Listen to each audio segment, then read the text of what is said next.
أشهد أن لا إله إلا الله وحده لا شريك له وأشهد أن محمدا عبده ورسوله أما بعد فأعوذ بالله من الشيطان الرجيم بسم الله الرحمن الرحيم الحمد لله رب العالمين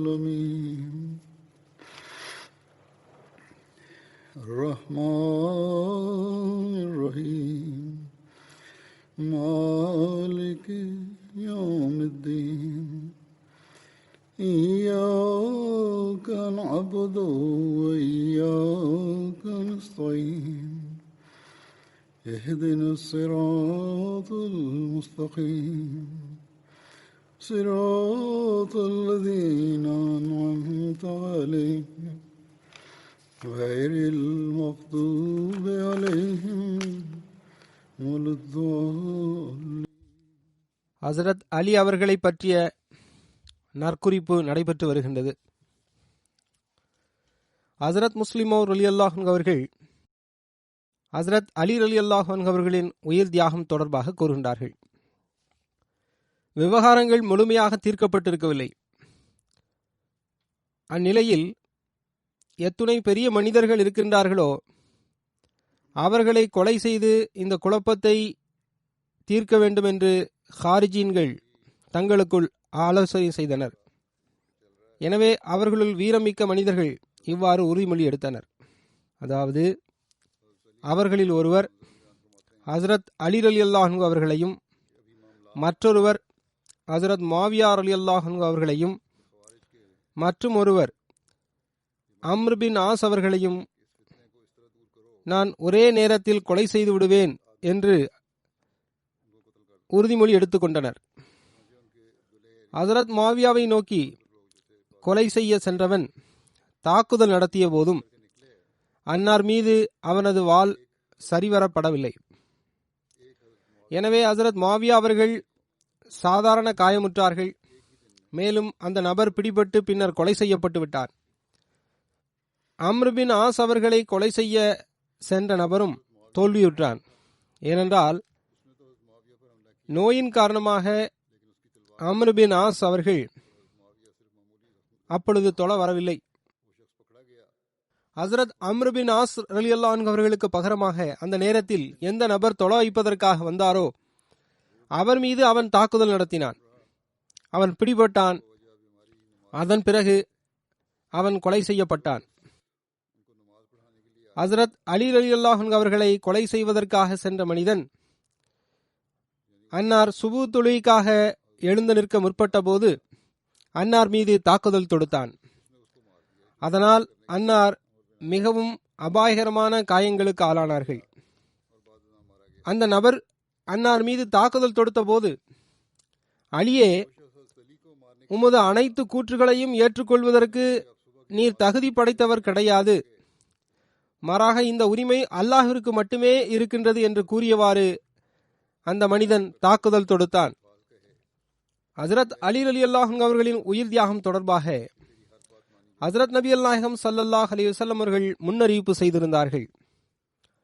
ஹசரத் உபைதுல்லா அவர்கள் அறிவிக்கின்றார்கள், ஹசரத் நபி ஸல்லல்லாஹு அலைஹி வஸல்லம் அவர்கள் ஹசரத் அலி ரலியல்லாஹு அன்ஹு அவர்களிடம், அலியே, முன்னவர்களிலும் பின்னவர்களிலும் மிகவும் துர்பாக்கியசாலியான மனிதன் யார் என்று உனக்கு தெரியுமா என்று கேட்டார்கள். அதற்கு அன்னார், அல்லாஹும் அவனது தூதருமே நன்கு அறிந்துள்ளனர் என்று கூறினார்கள். அப்போது முன்னவர்களில் மிகவும் தீய மனிதன் யாரென்றால் ஹஜ்ரத் சாலி அலைஹிஸ்ஸலாம் அவர்களின் ஒட்டகத்தின் கால்களை வெட்டியவன் ஆவான் என்றும், அலியே, உம்மீது ஈட்டியால் குத்துபவன் பின்னவர்களில் மிகவும் துர்பாக்கியம் கொண்ட மனிதனாக இருப்பான் என்றும் அன்னார் கூறினார்கள். மேலும் ஹஜ்ரத் நபி ஸல்லல்லாஹு அலைஹி வஸல்லம் அவர்கள் எங்கு ஈட்டியால் குத்தப்படுமோ அந்த இடத்தையும் சைகை செய்து காட்டினார்கள். ஹஜ்ரத் அலி ரலியல்லாஹு அன்ஹு அவர்களின் அடிமை பெண்ணான உம்மே ஜாஃபர் அவர்கள் அறிவிக்கின்றார்கள், நான் ஹசரத் அலி ரலியல்லாஹு அன்ஹு அவர்களின் கரங்களில் தண்ணீர் ஊற்றி கொண்டிருந்தேன். அப்போது அன்னார் தனது தலையை உயர்த்தினார்கள். மேலும் தனது தாடியை பிடித்து மூக்கு வரை உயர்த்தினார்கள். பின்னர் தாடியை நோக்கி, உன்னை பற்றி நான் என்ன கூற, நீ நிச்சயம் இரத்தத்தால் கரைபிடிவாய் என்று கூறினார்கள். பின்னர் ஜும்மா நாளன்று அன்னார் ஷஹீதாக்கப்பட்டார்கள். ஹஜ்ரத் அலி ரலியல்லாஹு அன்ஹு அவர்களின் ஷஹாதத் சம்பவம் தொடர்பாக இவ்வாறு கூறப்பட்டுள்ளது. இப்னு ஹன்ஃபியா அவர்கள் அறிவிக்கின்றார்கள், நான் ஹஜ்ரத் ஹசன் ரலியல்லாஹு அன்ஹு மற்றும் ஹஜ்ரத் ஹுசைன் ரலியல்லாஹு அன்ஹு அவர்களுடன் குளியலறையில் அமர்ந்திருந்தேன். அப்போது இப்னு முல்ஜிம் எங்களிடத்தில் வந்தான். அவன் வந்ததும் ஹஜ்ரத் ஹசன் ரலியல்லாஹு அன்ஹு அவர்கள் மற்றும் ஹஜ்ரத் ஹுசைன் ரலியல்லாஹு அன்ஹு அவர்கள் இருவரும் அவன் மீது வெறுப்பை வெளிப்படுத்தினார்கள். மேலும் இவ்வாறு, குளியலறையில் எங்களிடத்தில் வருவதற்கு உமக்கு எப்படி தைரியம் வந்தது என்றும் கேட்டார்கள். நான் அவர்கள் இருவரிடமும் அவனை கண்டுகொள்ள வேண்டாம் என்று கூறினேன். சத்தியமாக உங்களுக்கு எதிராக இவன் என்ன செய்ய எண்ணியுள்ளானோ அது இதைவிட மிகவும் அபாயகரமானதாகும் என்றும் கூறினேன். ஹஜ்ரத் அலி ரலியல்லாஹு அன்ஹு அவர்கள் மீது தாக்குதல் தொடுத்த நேரத்தில் இப்னு முல்ஜிம் கைதியாக கொண்டு வரப்பட்டான். அப்போது இப்னு ஹன்ஃபியா அவர்கள், இவன் எந்த நாளில் குளியலறையில் நம்மிடம் வந்தானோ அப்போதே நான் அறிந்து கொண்டேன் என்று கூறினார்கள். அப்போது ஹஜ்ரத் அலி ரலியல்லாஹு அன்ஹு அவர்கள், இவர் கைதியாவார், இவருக்கு நல்ல விருந்து உபசரிப்பு செய்யுங்கள், மேலும் அவரை கண்ணியத்துடன் தங்க வையுங்கள். ஒருவேளை நான் உயிருடன் இருந்தால் ஒன்று நான் அவனை கொலை செய்து விடுவேன், அல்லது நான் அவரை மன்னித்து விடுவேன். நான் மரணித்து விட்டால் அவரை எனக்கு பழிவாங்கும் விதமாக கொலை செய்து விடுங்கள். ஆனால் வரம்பு மீறாதீர்கள். நிச்சயமாக அல்லாஹ் வரம்பு மீறுபவர்களை நேசிப்பதில்லை என்று ஹஜ்ரத் அலி ரலியல்லாஹு அன்ஹு அவர்கள் கூறினார்கள். ஹஜ்ரத் இப்னு அப்பாஸ் ரலியல்லாஹு அன்ஹு அவர்களால் விடுதலை செய்யப்பட்ட அடிமையான குசூம் என்பவர் அறிவிக்கின்றார்கள், ஹஜ்ரத் அலி ரலியல்லாஹு அன்ஹு அவர்கள் எனது பெரிய மகனுக்கு தனது வசியத்தில் இவ்வாறு எழுதினார்கள், அதாவது இப்னு முல்ஜிமின் வயிற்றிலும் வெட்கஸ்தலத்திலும் ஈட்டியால் குத்தாதீர்கள். அப்போது மக்கள் கூறினர், ஹாரிஜீன்களை சார்ந்த 3 நபர்கள், அதாவது ஹமீர் கோத்திரத்தை சேர்ந்த அப்துல் ரஹ்மான் பின் முல்ஜிம் முராதி என்ற ஒருவனும், பரக் பின் அப்துல்லா தமீமி என்ற ஒருவனும், அம்ரு பின் பக்கீர் தமீம் என்ற ஒருவரும் ஆகிய 3 நபர்கள் நியமிக்கப்பட்டார்கள். இந்த மூவரும் மக்காவில் ஒன்று கூடினர். அவர்கள் உறுதியான உடன்படிக்கை ஒன்றை செய்து கொண்டனர். அதாவது அவர்கள் ஹஜ்ரத் அலி பின் அபி தாலிப், ஹஜ்ரத் மாவியா பின் அபி சூஃபியான் மற்றும் ஹஜ்ரத் அம்ரு பின் ஆஸ் ஆகியோரை நிச்சயம் கொலை செய்வோம் என்று உறுதி பூண்டனர். நான் ஏற்கனவே குறிப்பிட்டது போன்று கொலை செய்ய முனைந்த நபர்களில் 3 இவர்கள் ஆவர். ஹஜ்ரத் முஸ்லிமோ ரலியல்லாஹு அன்ஹு அவர்கள் எடுத்துரைக்கின்ற சம்பவத்தில், நாங்கள் இவரிடமிருந்து மக்களை விடுவிப்போம் என்று அவர்கள் கூறியதாக அன்னார் குறிப்பிடுகின்றார்கள். நான் அலி பின் அபி தாலிப் அவர்களை கொலை செய்கின்ற பொறுப்பை ஏற்றுக்கொள்கின்றேன் என்று அப்துல் ரஹ்மான் பின் முல்ஜிம் என்ற நபர் கூறினான். முஆவியாவை கொலை செய்கின்ற பொறுப்பை நான் ஏற்றுக்கொள்கின்றேன் என்று பர்க் என்ற நபர் கூறினான். நான் மக்களுக்கு அம்ரு பின் ஆஸ் அவரிடமிருந்து விடுதலை வழங்குகின்றேன் என்று அம்ரு பின் பக்கீர் என்பவன் கூறினான். அவர்கள் 3 இந்த விஷயத்தின் மீது உறுதிமொழி எடுத்துக்கொண்டனர். மேலும் தங்களுக்கு ஒதுக்கப்பட்ட நபர்களை கொலை செய்யாமல் பின்வாங்க மாட்டோம் என்றும், ஒன்று அவர்களை கொலை செய்வோம் அல்லது அதே வழியில் எங்களது உயிரை விட்டுவிடுவோம் என்று அவர்கள் ஒருவர் மற்றவருக்கு நம்பிக்கையூட்டினர். அதாவது, ஒன்று அந்த 3 கொலை செய்து விடுவோம் அல்லது எங்களது உயிரை விட்டுவிடுவோம், திரும்பி வரமாட்டோம் என்று அவர்கள் தங்களுக்குள் உறுதிமொழி எடுத்துக்கொண்டனர். அவர்கள் தங்களுக்குள் ஆலோசனை செய்து ரமலான் மாதம் 17ஆம் தேதி இரவை அந்த நோக்கத்திற்காக நிர்ணயித்துக் கொண்டனர். அன்று அவர்களில் ஒவ்வொரு நபரும் தன்னால் தேடப்பட்ட நபர், அதாவது அவர்கள் யாரை கொலை செய்ய இருந்தார்களோ அவர்கள் வசித்த நோக்கத்தை நோக்கி சென்றனர். கூஃபாவை நோக்கி அப்துல் ரஹ்மான் பின் முல்ஜிம் என்ற நபர் சென்றான். மேலும் அங்கிருந்து தனது ஹாரிஜி நண்பர்களை சந்தித்தான். ஆனால் அவர்களிடம் தனது நோக்கத்தை அவன் மறைத்து வைத்திருந்தான். அவன் அவர்களை சந்திக்க செல்வான். அவர்களும் அவனை சந்திக்க வந்தனர். ஒரு நாள் அவன் தீமுர் ரொபாப் கோத்திரத்தின் ஒரு கூட்டத்தை கண்டான். அக்கூட்டத்தில் கிதாம் பின் சஜ்னா பின் அதி என்ற பெண்மணி ஒருவர் இருந்தார். ஹஜ்ரத் அலி ரலியல்லாஹு அன்ஹு அவர்கள் நஹ்ர்வான் போரின் போது அந்த பெண்ணின் தந்தையையும் மகனையும் கொலை செய்திருந்தார்கள். அவனுக்கு, அதாவது இப்னு முல்ஜிமிற்கு அந்த பெண்மணி மிகவும் பிடித்திருந்தது. எனவே நிக்காவிற்கான தூது செய்தியை அவன் அனுப்பினான். அப்போது நீர் என்னிடம் ஒரு வாக்குறுதி செய்யாதவரை என்னால் உம்மை திருமணம் செய்து கொள்ள முடியாது என்று அந்த பெண்மணி கூறினாள். அதற்கு நீ என்ன கேட்டாலும் நான் உனக்கு தந்து விடுவேன் என்று இப்னு முல்ஜிம் கூறினான்.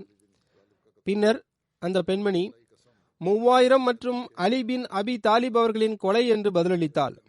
அதாவது 3000 திர்ஹம் தர வேண்டும், மேலும் அலி பின் அபி தாலிபை கொலை செய்ய வேண்டும் என்று அந்த பெண்மணி கூறினாள். அல்லாஹின் மீது ஆணையாக நான் ஹசரத் அலி பின் அபி தாலிப் அவர்களை கொலை செய்வதற்காகவே இந்த நகரத்திற்கு வந்துள்ளேன். எனவே நீ கேட்டதை நிச்சயம் நான் கொடுத்து விடுவேன் என்று அவன் கூறினான். பின்னர் இப்னு முல்ஜிம் ஷபீ பின் பொக்ரா அஷ்ஜை என்ற நபரை சந்தித்தான். தனது நோக்கத்தை பற்றி அவனிடம் கூறினான். தன்னுடன் தங்குமாறும் அவன் கூறினான். அவனது கூற்றை ஷபீப் ஏற்றுக்கொண்டான். அப்துல் ரஹ்மான் பின் முல்ஜிம் என்ற அந்த நபர் எந்த நாள் சுபு தொழுகையின் போது ஹசரத் அலி ரலியல்லாஹு அன்ஹு அவர்களை ஷஹீதாக்க எண்ணி இருந்தானோ அந்த நாளன்று அஷாஸ் பின் ஹஸ் கந்தி என்ற பள்ளிவாசலை கடந்து சென்றான். சுபு தொழுகை நேரத்தில் அஷாஸ் எழுந்திரு, சுபுகு நேரமாகிவிட்டது என்று அவன் கூறினான். அப்பொழுது அப்துல் ரஹ்மான் பின் முல்ஜிம் மற்றும் ஷபீப் பின் பொஹ்ரா இருவரும் எழுந்தனர். மேலும் தனது வாளை எடுத்துக்கொண்டு உள்ளே வந்து அமர்ந்து கொண்டனர். ஹசரத் ஹசன் பின் அலி அவர்கள் அறிவிக்கின்றார்கள், நான் அதிகாலையில் ஹசரத் அலி ரலியல்லாஹு அன்ஹு அவர்களுக்கு அருகில் வந்து அமர்ந்து கொண்டேன். அப்போது ஹசரத் அலி ரலியல்லாஹு அன்ஹு அவர்கள் கூறினார்கள், இரவு முழுவதும் நான் எனது குடும்பத்தாரை எழுப்பிக் கொண்டிருந்தேன். பின்னர் அமர்ந்திருந்த போதே எனது கண்களை தூக்கம் தழுவி கொண்டது. அப்பொழுது நான் கனவில் ஹசரத் நபி ஸல்லல்லாஹு அலைஹி வஸல்லம் அவர்களை கண்டேன். அல்லாஹ்வின் தூதர் ஸல்லல்லாஹு அலைஹி வஸல்லம் அவர்களே என்று நான் கூறினேன். அதாவது ஹசரத் அலி ரலியல்லாஹு அன்ஹு அவர்கள், அல்லாஹ்வின் தூதர் அவர்களே, நான் உங்கள் உம்மத்திலிருந்து கோணல் தன்மையையும் கடுமையான சண்டையையும் எதிர்கொண்டு வருகின்றேன் என்று கூறினார்கள். அதற்கு ஹசரத் நபி ஸல்லல்லாஹு அலைஹி வஸல்லம் அவர்கள், நீர் அவர்களுக்கு எதிராக துஆ செய்யும் என்று கூறினார்கள். அதற்கு நான், அல்லாஹ்வே, இவர்களை விட சிறந்த ஒன்றை இவர்களுக்கு பகரமாக எனக்கு நீ வழங்குவாயாக, மேலும் என்னை விட மிக மோசமான நபரை எனக்கு பகரமாக இவர்களுக்கு வழங்குவாயாக என்று கூறினேன். இந்நிலையில் இப்னு நபா என்று பாங்கு கொடுக்கின்ற நபர் ஒருவர் வருகை தந்தார். தொழுகைக்கான நேரமாகிவிட்டது என்று அவர் கூறினார். ஹசரத் ஹசன் ரலியல்லாஹு அன்ஹு அவர்கள் கூறுகின்றார்கள், அப்போது நான் ஹசரத் அலி ரலியல்லாஹு அன்ஹு அவர்களின் கரங்களை பிடித்தேன். அவர்களும் எழுந்து நின்று செல்லத் தொடங்கினார்கள். இப்னு நபா அவர்கள் அன்னாருக்கு முன்னால் சென்றார்கள். நான் பின்னால் இருந்தேன். அன்னார் கதவை விட்டு வெளியேறியதும், மக்களே தொழுங்கள், மக்களே தொழுகை தொழுகை, சலாத் சலாத் என்று குரல் கொடுத்து கொண்டிருந்தார்கள்.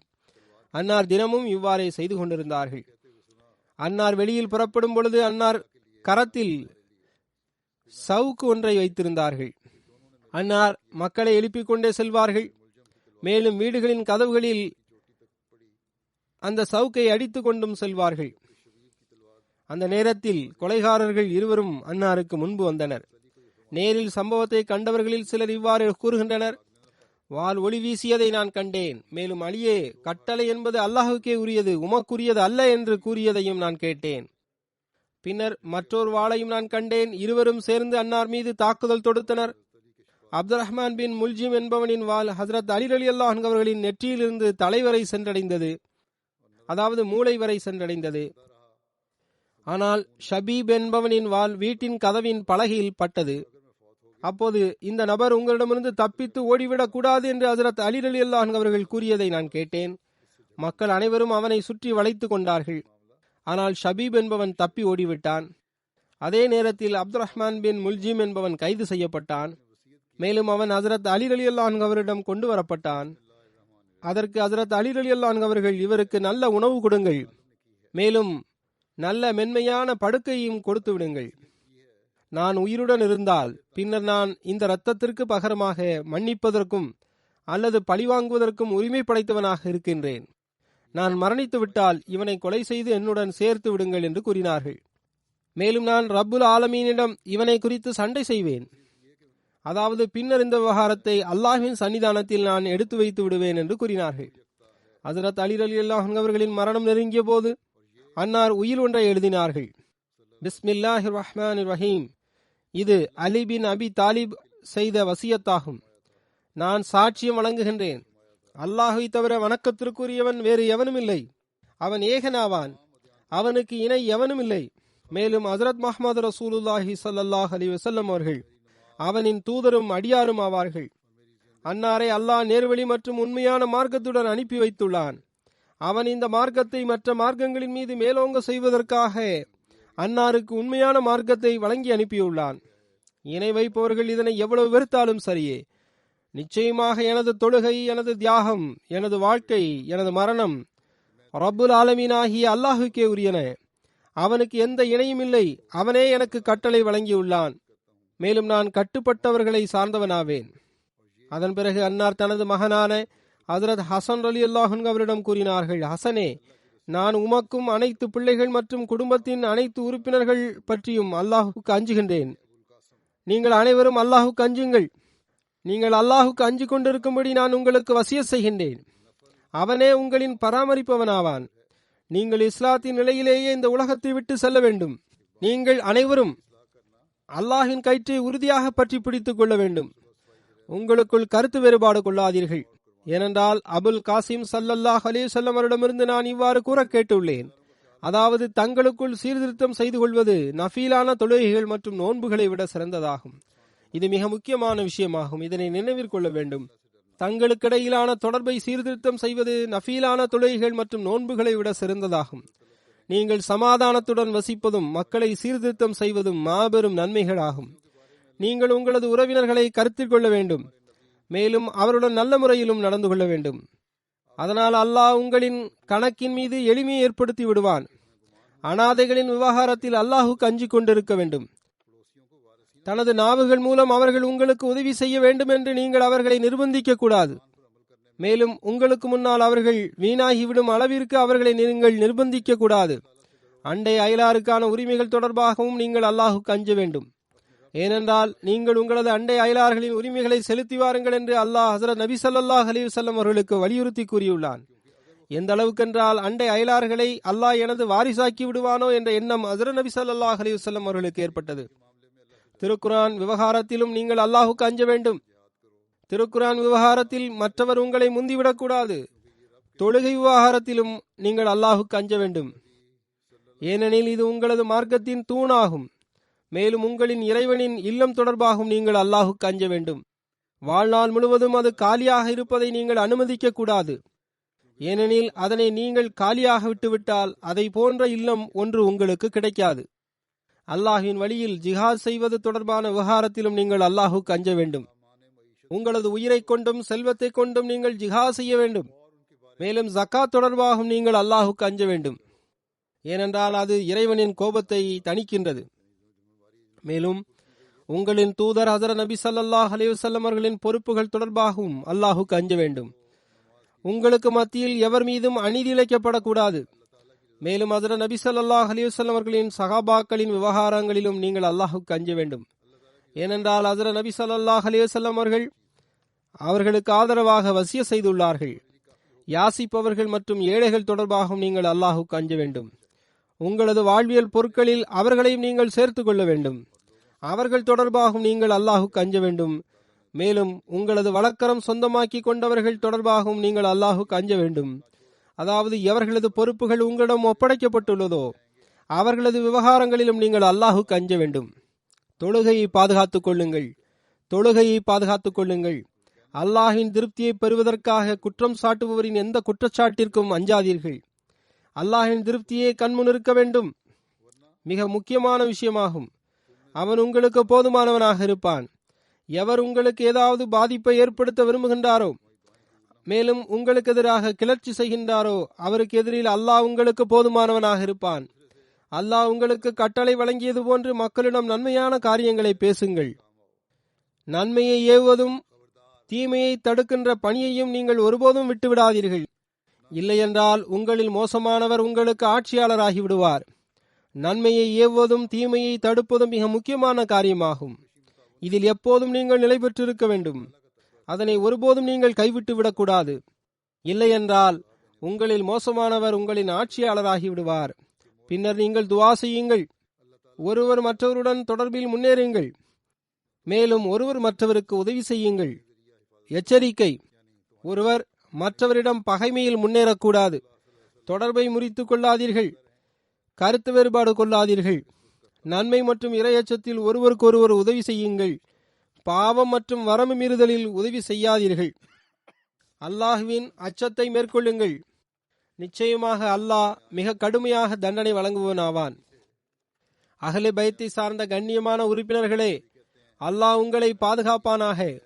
உங்கள் மூலமாக ஹஜ்ரத் நபி ஸல்லல்லாஹு அலைஹி வஸல்லம் அவர்களை இறைவன் பாதுகாப்பானாக. அதாவது உங்களது நல்ல முன்மாதிரியின் மூலமாக ஹஜ்ரத் நபி ஸல்லல்லாஹு அலைஹி வஸல்லம் அவர்கள் எப்பொழுதும் உயிருடன் இருக்கட்டுமாக. நான் உங்களை அல்லாஹ்விடத்தில் ஒப்படைக்கின்றேன். நான் உங்களுக்கு அமைதியையும் கருணையையும் அல்லாஹ்விடம் வேண்டுகின்றேன். அபு சினான் அவர்கள் அறிவிக்கின்றார்கள், ஹஜ்ரத் அலி ரலியல்லாஹு அன்ஹு அவர்கள் காயமுற்றிருந்த போது அன்னாரை நலம் விசாரிப்பதற்காக சென்றிருந்தேன். அறிவிப்பாளர் கூறுகின்றார், அமீர் அல் மூமினீன் அவர்களே, உங்களது இந்த காயமுற்ற நிலையை பார்த்து எங்களுக்கு மிகவும் அச்சம் ஏற்படுகின்றது என்று நான் கூறினேன். ஹஜ்ரத் அலி ரலியல்லாஹு அன்ஹு அவர்கள் கூறினார்கள், அல்லாஹின் மீது ஆணையாக எனக்கு என் மீது எந்த அச்சமும் இல்லை. ஏனென்றால் உண்மையான தூதராகிய ஹஜ்ரத் நபி ஸல்லல்லாஹு அலைஹி வஸல்லம் அவர்கள் என்னிடம் உமக்கு இந்தந்த இடத்தில் காயங்கள் ஏற்படும் என்று முன்பே கூறியிருந்தார்கள். அன்னார் தனது பிடரியின் பக்கம் சைகை செய்து காட்டினார்கள். அங்கிருந்து ரத்தம் வடியும். அவ்வாறு செய்யக்கூடியவன் இந்த சமுதாயத்தின் மிகவும் துர்பாக்கியசாலியான மனிதனாக இருப்பான் என்று அன்னார் என்னிடம் கூறினார்கள். அதாவது ஒட்டகத்தின் கால்களை வெட்டிய சமுதாயத்தின் அந்த துர்பாக்கியசாலியான நபரை போன்று இந்த செயலை செய்பவனும் துர்பாக்கியசாலியாக இருப்பான். ஓர் அறிவிப்பில் வருகின்றது, ஹஜ்ரத் அலி ரலியல்லாஹு அன்ஹு அவர்கள் தனது கொலையாளியான இப்னு முல்ஜிம் தொடர்பாக இவ்வாறு கூறினார்கள், அவரை அமர செய்யுங்கள். நான் மரணித்து விட்டால் அவரை கொலை செய்து விடுங்கள். ஆயினும் அவரது முகத்தை சிதைக்க கூடாது. நான் உயிருடன் இருந்தால் அவனை மன்னிப்பது அல்லது பழிவாங்குவது தொடர்பான முடிவை நான் எடுப்பேன். ஹஜ்ரத் முஸ்லிம் ரலியல்லாஹு அன்ஹு அவர்கள் இந்த விஷயத்தை எடுத்துரைத்தவாறு இவ்வாறு கூறுகின்றார்கள், வரலாற்றில் இவ்வாறு எழுதப்பட்டுள்ளது, ஹஜ்ரத் அலி ரலியல்லாஹு அன்ஹு அவர்களை ஒரு மனிதன் கத்தியால் குத்தி தாக்குதல் நடத்தினான். அன்னாரின் வயிற்றை அவன் குத்தி கிழித்தான். மேலும் அவன் பிடிபட்டான். எவ்வாறு இருப்பினும் அன்னார் இவ்வாறு எழுதியுள்ளார்கள், வயிற்றில் அவன் குத்தினான், தலையிலும் காயம் ஏற்பட்டிருந்தது.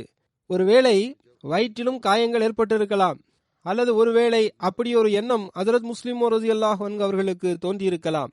சம்பவம் என்ற ரீதியில் அன்னார் இவ்வாறு குறிப்பிட்டிருக்கின்றார்கள். எவ்வாறு இருப்பினும் பெரும்பாலான அறிவிப்புகளில் தலையில் காயம் ஏற்பட்டன என்றே வருகின்றது. கொலையாளி பிடிபட்டான். நாங்கள் இவனுடன் எவ்வாறு நடந்து கொள்ள வேண்டும் என்று நபித்தோழர்கள் கேட்டனர். அப்போது அன்னார் ஹஜ்ரத் இமாம் ஹுசைன் ரலியல்லாஹு அன்ஹு அவர்களை அழைத்தார்கள். ஒருவேளை நான் மரணித்து விட்டால் எனது உயிருக்கு பழிவாங்கும் விதமாக அவனது உயிர் பறிக்கப்படட்டும். ஆயினும் நான் தப்பித்து விட்டால் பின்னர் அவனை கொலை செய்யக்கூடாது என்று அன்னார் கூறினார்கள். அம்ரு ஜீமுல் மர் அவர்கள் அறிவிக்கின்றார்கள், ஹஜ்ரத் அலி ரலியல்லாஹு அன்ஹு அவர்களுக்கு வாளினால் காயம் ஏற்பட்டது. அப்போது நான் அன்னாருக்கு தொண்டு செய்வதற்காக சென்றேன்.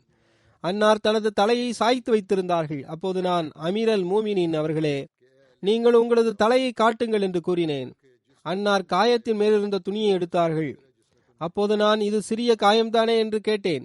அதற்கு நான் உங்களிடமிருந்து விடைபெற இருக்கின்றேன் என்று ஹஜ்ரத் அலி ரலியல்லாஹு அன்ஹு அவர்கள் கூறினார்கள். அப்போது அன்னாரின் மகளான உம்மே குல்சும் சாஹிபா திரைக்கு பின்னால் நின்று கொண்டு அழுது கொண்டிருந்தார்கள். அப்போது அவர்களை நோக்கி, நீங்கள் அமைதியாகிவிடுங்கள், நான் பார்த்து கொண்டிருப்பதை நீங்கள் பார்த்தால் நீங்கள் அழமாட்டீர்கள் என்று ஹஜ்ரத் அலி ரலியல்லாஹு அன்ஹு அவர்கள் கூறினார்கள். அப்போது அமீர் அல் மூமினீன் அவர்களே, தாங்கள் என்ன கண்டு கொண்டிருக்கின்றீர்கள் என்று நான் கேட்டேன். அதற்கு அன்னார், இவை வானவர்கள் மற்றும் நபிமார்களின் குழுக்களாகும். மேலும் இவர்கள் ஹஜ்ரத் நபி ஸல்லல்லாஹு அலைஹி வஸல்லம் அவர்கள் ஆவார்கள். அதாவது நான் ஒரு காட்சியை கண்டு கொண்டிருக்கின்றேன். அதில் மலக்குகளும் ஹஜ்ரத் நபி ஸல்லல்லாஹு அலைஹி வஸல்லம் அவர்களும் இருந்தார்கள். அப்போது ஹஜ்ரத் நபி ஸல்லல்லாஹு அலைஹி வஸல்லம் அவர்கள், அலியே, நீங்கள் இன்பமடையுங்கள், ஏனென்றால் நீங்கள் இருக்கின்ற இடத்தை விட நீங்கள் செல்கின்ற இடம் சிறந்ததாகும் என்று கூறினார்கள். மற்றொரு அறிவிப்பில் வருகின்றது, ஹஜ்ரத் அலி ரலியல்லாஹு அன்ஹு அவர்கள் தனது வசியத்தை எழுதி முடித்த பிறகு நான் அனைவருக்கும் அஸ்ஸலாமு அலைக்கும் வரஹ்மத்துல்லாஹி வபரகாத்துஹு என்று கூறுகின்றேன் என்று சொன்னார்கள். அதன் பிறகு லா இலாஹ இல்லல்லாஹ் என்ற கலிமாவை தவிர வேறு எதனையும் அன்னார் கூறவில்லை. எந்த அளவுக்கு என்றால் அன்னாரின் ரூஹ் கைப்பற்றப்பட்டது. ஹஜ்ரத் அலி பின் அபி தாலிப் அவர்களின் மரணம் நிகழ்ந்த பிறகு ஹஜ்ரத் ஹசன் பின் அலி அவர்கள் மேடையின் மீது ஏறி நின்றார்கள். மேலும் கூறினார்கள், மக்களே, இன்று இரவு எப்படிப்பட்ட ஒரு நபரின் மரணம் நிகழ்ந்துள்ளதென்றால் இதற்கு முன் சென்ற மக்களில் எவரும் அவரை முந்த முடியாது. பின்னர் வரக்கூடிய நபர்களில் எவரும் அன்னாரின் அந்தஸ்தை அடைய முடியாது. ஹஜ்ரத் நபி ஸல்லல்லாஹு அலைஹி வஸல்லம் அவர்கள் அன்னாரை ஒரு திட்டத்திற்காக அனுப்பி வைக்கும் போது வலப்புறம் ஜிப்ரீல் அலைஹிஸ்ஸலாம் அவர்களும் இடப்புறம் மீகாயில் அலைஹிஸ்ஸலாம் அவர்களும் இருந்து வந்தார்கள். அவரது கரத்தில் அல்லாஹ் வெற்றியை வழங்காதவரை அன்னார் திரும்பி வந்தது கிடையாது. அன்னார் வெறும் 700 திர்ஹம்களை மட்டுமே சொத்தாக விட்டு சென்றார்கள். இந்த தொகையை கொண்டு அடிமையை வாங்க வேண்டும் என்று அன்னார் எண்ணம் கொண்டிருந்தார்கள். ஹஜ்ரத் ஈசா அலைஹிஸ்ஸலாம் அவர்களின் ரூஹ் உயர்த்தப்பட்ட நாளன்றே அன்னாரின் ரூஹ் கைப்பற்றப்பட்டது. அதாவது ரமலானின் அருளுக்குரிய 27ஆம் இரவு அன்று ஹஜ்ரத் அலி ரலியல்லாஹு அன்ஹு அவர்கள் மரணமடைந்தார்கள். மற்றொரு அறிவிப்பில் வருகின்றது, ஹஜ்ரத் அலி ரலியல்லாஹு அன்ஹு அவர்களின் ஷஹாதத் சம்பவம் ஹிஜ்ரி 40ஆம் ஆண்டு ரமலான் மாதம் 27ஆம் தேதி நிகழ்ந்ததாக கூறப்பட்டுள்ளது. ஆக இது ஹிஜ்ரி 40வது ஆண்டாக இருந்தது. 4 ஆண்டுகளும் 8.5 மாதங்களும் அன்னாரின் கிலாஃபத் காலகட்டம் நிலை பெற்றிருந்தது. ஹஜ்ரத் முஸ்லிம் ரலியல்லாஹு அன்ஹு அவர்கள் இந்த சம்பவத்தை இவ்வாறு எடுத்துரைக்கின்றார்கள். தப்காத் இப்னு சாத் தொகுதி 3இல் ஹஜ்ரத் அலி ரலியல்லாஹு அன்ஹு அவர்களின் மரணம் தொடர்பான சூழ்நிலை பற்றி ஹஜ்ரத் இமாம் ஹசன் ரலியல்லாஹு அன்ஹு அவர்களின் ஒரு அறிவிப்பு இடம்பெற்றிருக்கின்றது. அன்னார் கூறினார்கள், மக்களே, இன்று எத்தகைய நபர் மரணித்திருக்கின்றார் என்றால் அவரது சில விஷயங்களை இதற்கு முன் எவரும் அடைந்ததில்லை, இனி வருபவர் எவரும் அடைய போவதும் இல்லை. ஹஜ்ரத் நபி ஸல்லல்லாஹு அலைஹி வஸல்லம் அவர்கள் அன்னாரை போருக்கு அனுப்பி வைக்கின்ற போது ஜிப்ரீல் அலைஹிஸ்ஸலாம் அவர்கள் அன்னாரின் வலப்பக்கமும் மீகாயில் அவர்கள் அன்னாரின் இடப்பக்கமும் இருந்து வந்தார்கள். எனவே அவர்கள் வெற்றி பெறாமல் திரும்பி வந்தது கிடையாது. அன்னார் வெறும் 700 திர்ஹம்களை மட்டுமே தனது சொத்தாக விட்டு சென்றார்கள். அதை கொண்டு ஒரு அடிமையை விலைக்கு வாங்க அன்னார் எண்ணி இருந்தார்கள். ஹஜ்ரத் ஈசா அலைஹிஸ்ஸலாம் அவர்களின் ஆன்மா விண்ணிற்கு உயர்த்தப்பட்ட அதே இரவு ஹஜ்ரத் அலி ரலியல்லாஹு அன்ஹு அவர்கள் மரணமடைந்தார்கள். அதாவது ரமலான் மாதத்தின் 27ஆம் தேதி அன்று அன்னார் மரணமடைந்தார்கள். ஹஜ்ரத் அலி ரலியல்லாஹு அன்ஹு அவர்களை அன்னாரின் 2 மகன்களும் ஹஜ்ரத் அப்துல்லா பின் ஜாஃபர் ரலியல்லாஹு அன்ஹு அவர்களும் நீராட்டினார்கள். அன்னாரின் மகனான ஹஜ்ரத் ஹசன் ரலியல்லாஹு அன்ஹு அவர்கள் அன்னாரின் ஜனாசா தொழுகையை தொழ வைத்தார்கள். ஜனாசா தொழுகையில் 4 தக்பீராத்துகள் கூறப்பட்டன. அன்னாருக்கு 3 கஃன் ஆடைகள் அணிவிக்கப்பட்டன. அதில் சட்டை இடம்பெறவில்லை. அன்னாரின் நல்லடக்கம் சஹரி நேரத்தில் நடைபெற்றது. ஹஜ்ரத் அலி ரலியல்லாஹு அன்ஹு அவரிடம் பரக்கத்திற்காக கொஞ்சம் கஸ்தூரி இருந்தது என்று கூறப்படுகின்றது. ஹஜ்ரத் நபி ஸல்லல்லாஹு அலைஹி வஸல்லம் அவர்களின் உடலில் தடவி வந்த கஸ்தூரியில் மீதமாக அது இருந்தது. அந்த கஸ்தூரியை தனது மையத்தின் மீது தடவ வேண்டும் என்று ஹஜ்ரத் அலி ரலியல்லாஹு அன்ஹு அவர்கள் வசிய செய்திருந்தார்கள். அன்னாரின் வயதில் கருத்து வேறுபாடு காணப்படுகின்றது. சிலர் அன்னாருக்கு 57 வயது இருந்தது என்றும், சிலர் 58 வயது என்றும், வேறு சிலர் 65 வயது என்றும் கூறுகின்றனர். இன்னும் சிலரை பொறுத்தவரை ஹஜ்ரத் அலி ரலியல்லாஹு அன்ஹு அவர்களின் வயது 63 என்றும் கூறப்படுகின்றது. இருப்பினும் பெரும்பாலானவர்களின் பார்வையில் 63 வயது என்பதே சரியானதாக உள்ளது. ஹஜ்ரத் அலி ரலியல்லாஹு அன்ஹு அவர்களின் கபர் எங்கு உள்ளது என்பது தொடர்பாக கேள்வி எழுகின்றது. அது பற்றி வரலாற்று புத்தகங்களில் பல்வேறு அறிவிப்புகள் கிடைக்கின்றன. அவை இவ்வாறாகும். ஹஜ்ரத் அலி ரலியல்லாஹு அன்ஹு அவர்கள் இரவு நேரத்தில் கூஃபாவில் நல்லடக்கம் செய்யப்பட்டார்கள். அன்னாரின் நல்லடக்கம் மறைவாக வைக்கப்பட்டது. ஹஜ்ரத் அலி ரலியல்லாஹு அன்ஹு அவர்கள் கூஃபாவின் ஒரு பெரிய பள்ளிவாசலில் நல்லடக்கம் செய்யப்பட்டார்கள். ஹஜ்ரத் இமாம் ஹசன் மற்றும் ஹஜ்ரத் இமாம் ஹுசைன் ஆகிய இருவரும் ஹஜ்ரத் அலி ரலியல்லாஹு அன்ஹு அவர்களின் உடலை மதினாவிற்கு கொண்டு வந்தார்கள். மேலும் ஃபாத்திமா அவர்களின் கபருக்கு அருகில் பக்கி என்ற இடத்தில் நல்லடக்கம் செய்தார்கள். மற்றொரு அறிவிப்பில் இவ்வாறு வருகின்றது, அவர்கள் இருவரும் ஹஜ்ரத் அலி ரலியல்லாஹு அன்ஹு அவர்களின் உடலை ஒரு பெட்டியில் வைத்து ஒரு ஒட்டகத்தில் வைத்தபோது ஒட்டகம் மறைந்து விட்டது. அந்த ஒட்டகத்தை தே எனும் கோத்திரத்தார் பிடித்து கொண்டனர். அவர்கள் அந்த பெட்டியில் செல்வம் இருக்கும் என எண்ணினர். அந்த பெட்டியில் உடல் இருப்பதை பார்த்து அவர்களால் அதனை அடையாளம் கண்டுகொள்ள முடியவில்லை. அவர்கள் அந்த பெட்டியுடனேயே அவர்களை நல்லடக்கம் செய்து விட்டார்கள். ஹஜ்ரத் அலி ரலியல்லாஹு அன்ஹு அவர்களின் கபர் எங்குள்ளது என்பது யாருக்கும் தெரியாது. பின்னர் மற்றொரு அறிவிப்பு வருகின்றது, ஹஜ்ரத் ஹசன் அவர்கள் ஹஜ்ரத் அலி ரலியல்லாஹு அன்ஹு அவர்களை கூஃபாவில் ஜாதா பின் ஹபீரா என்பவரின் குடும்பத்தினரின் ஒரு அறையில் அன்னாரை நல்லடக்கம் செய்து விட்டார்கள். ஜாதா என்பவர் ஹஜ்ரத் அலி ரலியல்லாஹு அன்ஹு அவர்களின் மகன் வழி பேரன் ஆவார் என்று கூறப்படுகின்றது. இமாம் ஜாஃபர் சாதிக் அவர்கள் அறிவிக்கின்றார்கள், ஹஜ்ரத் அலி ரலியல்லாஹு அன்ஹு அவர்களின் ஜனாசா தொழுகை இரவு நேரத்தில் தொழ வைக்கப்பட்டது.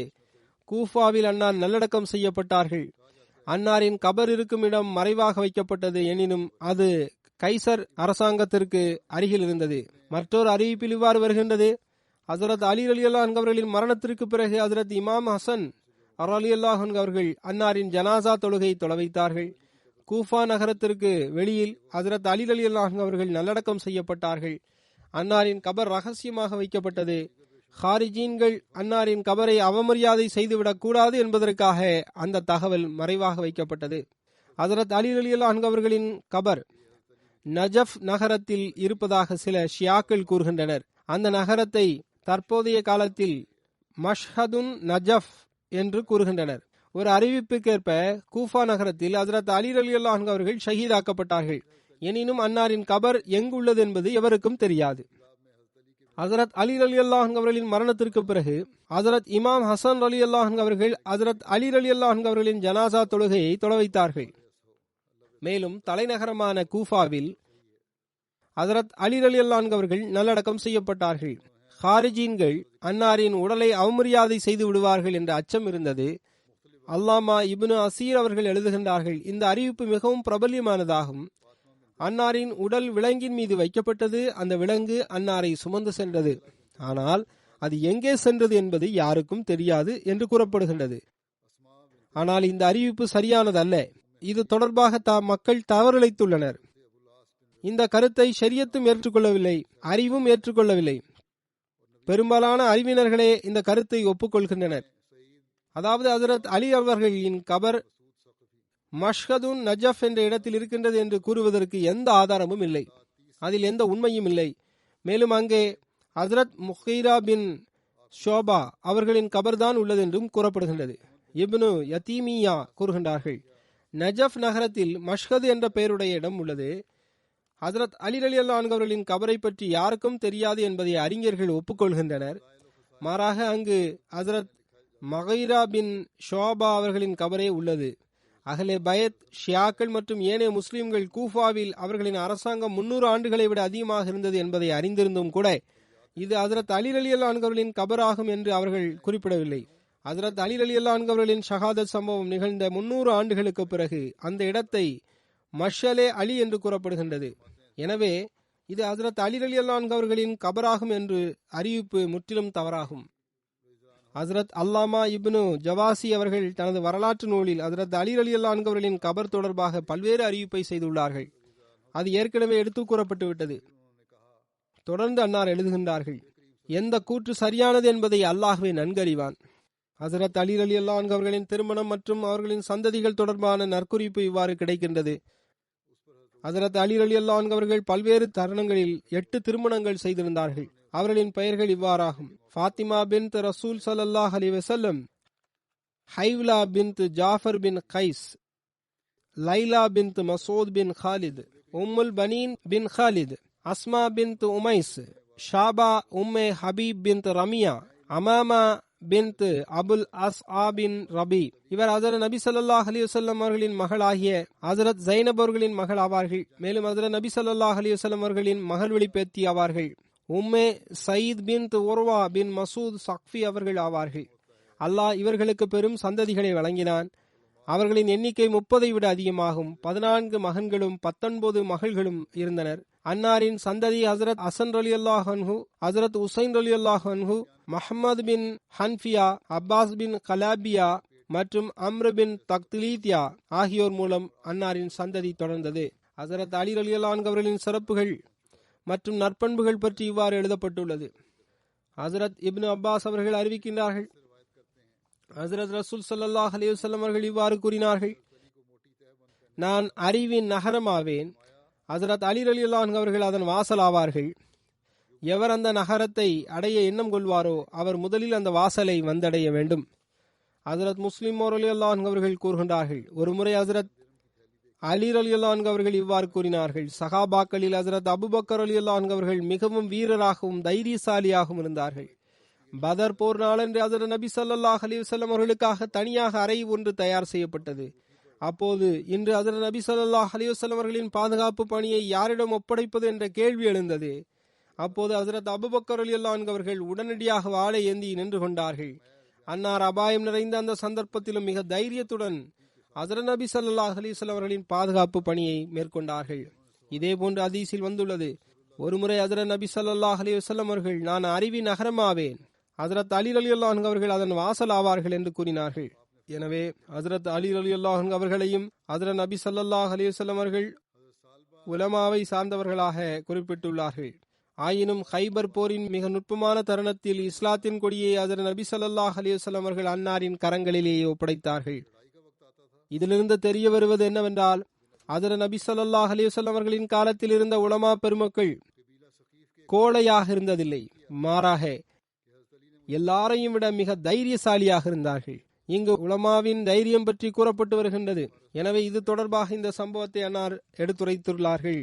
ஹஜ்ரத் அலி ரலியல்லாஹு அன்ஹு அவர்கள் கூறினார்கள், ஒரு நேரத்தில் நான் எனது வயிற்றின் பசியின் காரணமாக கற்களை கட்டியிருந்தேன். இன்று எனது சதக்கா, அதாவது ஜக்காத் என்பது 7000 தினார்களை தொட்டுவிட்டது. மற்றொரு அறிவிப்பில் 40,000 தினார்கள் என்றும் வந்துள்ளது. அபு பஹர் தனது ஓர் ஆசிரியரிடமிருந்து அறிவிக்கின்றார்கள். அவர் கூறினார், நான் ஹஜ்ரத் அலி ரலியல்லாஹு அன்ஹு அவர்களை எளிமையான சட்டை ஒன்றை அணிந்து வந்ததை கண்டேன். இதனை 5 திர்ஹம் கொடுத்து வாங்கியதாக அன்னார் என்னிடம் கூறினார்கள். அறிவிப்பாளர் கூறுகின்றார், நான் ஹஜ்ரத் அலி ரலியல்லாஹு அன்ஹு அவரிடம் சில தினார்களை கொண்ட பை ஒன்றை கண்டேன். அப்போது அன்னார், இது மக்களின் சொத்துக்களிலிருந்து எமக்கு எஞ்சிய செல்வமாகும் என்று கூறினார்கள். என்பது மதீனாவிலிருந்து 7 மைல் தொலைவில் உள்ள, மேலும் கடற்கரை பக்கத்தில் அமைந்துள்ள நகரமாகும். ஹஜ்ரத் அலி ரலியல்லாஹு அன்ஹு அவர்களின் மோதிரத்தில் அல்லாஹு அல் மலிக், அதாவது அல்லாஹுவே அரசனாவான் என அதில் பதிக்கப்பட்டிருந்தது. ஜமீ பின் உமைர் அவர்கள் அறிவிக்கின்றார்கள், நான் ஹஜ்ரத் ஆயிஷா ரலியல்லாஹு அன்ஹா அவரிடத்தில் எனது சிற்றன்னையுடன் சென்றேன். அப்போது அன்னார் மக்களில் ஹஜ்ரத் நபி ஸல்லல்லாஹு அலைஹி வஸல்லம் அவர்களுக்கு மிகவும் அன்பிற்குரியவராக யார் இருந்தார் என்று கேட்டார்கள். அதற்கு ஹஜ்ரத் ஆயிஷா ரலியல்லாஹு அன்ஹா அவர்கள் ஹஜ்ரத் ஃபாத்திமா ரலியல்லாஹு அன்ஹா என்று கூறினார்கள். ஆண்களில் யார் என்று கேட்கப்பட்டது. அதற்கு ஹஜ்ரத் ஃபாத்திமா ரலியல்லாஹு அன்ஹா அவர்களின் கணவரான ஹஜ்ரத் அலி ரலியல்லாஹு அன்ஹு அவர்கள் ஆவார்கள் என்று அன்னார் கூறினார்கள்.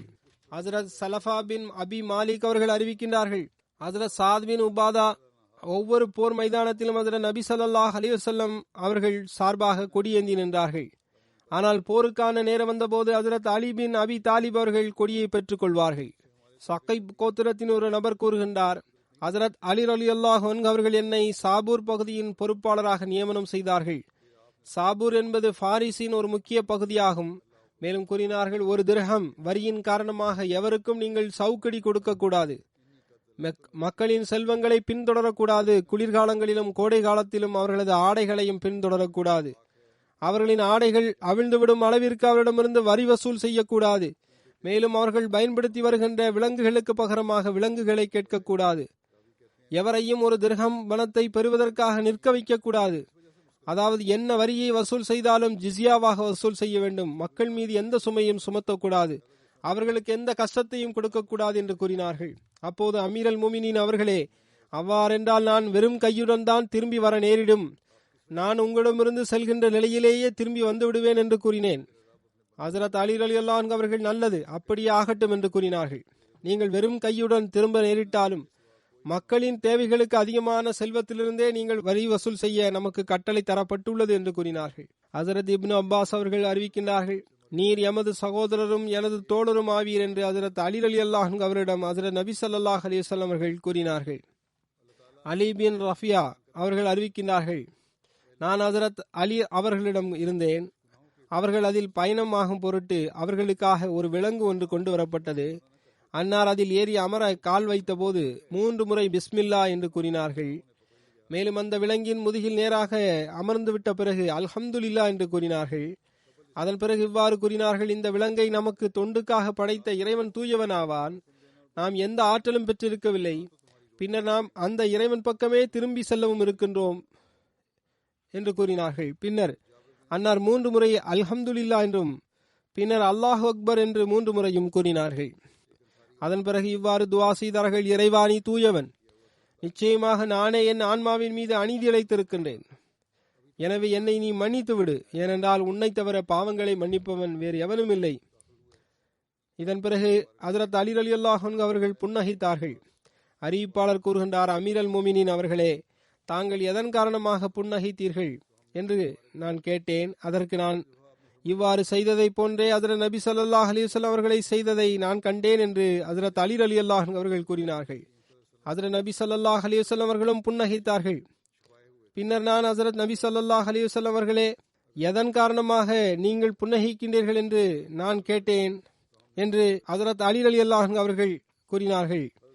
அதற்கு உமது இறைவன் தனது அடியாரிடம் மிகவும் மகிழ்ச்சியாக இருக்கின்றான் என்று ஹஜ்ரத் நபி ஸல்லல்லாஹு அலைஹி வஸல்லம் அவர்கள் ஹஜ்ரத் அலி ரலியல்லாஹு அன்ஹு அவர்களுக்கு பதில் கூறினார்கள்.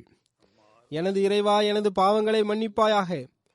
நிச்சயமாக உன்னை தவிர பாவங்களை மன்னிப்பவன் வேறு எவனும் இல்லை என்று அடியான் கூறும்போது இறைவன் அதனால் மகிழ்ச்சி அடைகின்றான். அதன் காரணமாகவே ஹஜ்ரத் நபி ஸல்லல்லாஹு அலைஹி வஸல்லம் அவர்களும் புன்னகித்தார்கள். நானும் அதே போன்று புன்னகித்தேன் என்று ஹஜ்ரத் அலி ரலியல்லாஹு அன்ஹு அவர்கள் கூறுகின்றார்கள்.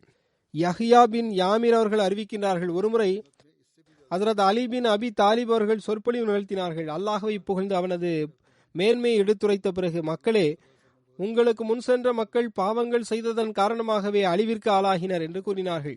அவர்களின் நன்மக்களும் உலமாக்களும் அவர்களை தீமையிலிருந்து தடுக்கவில்லை.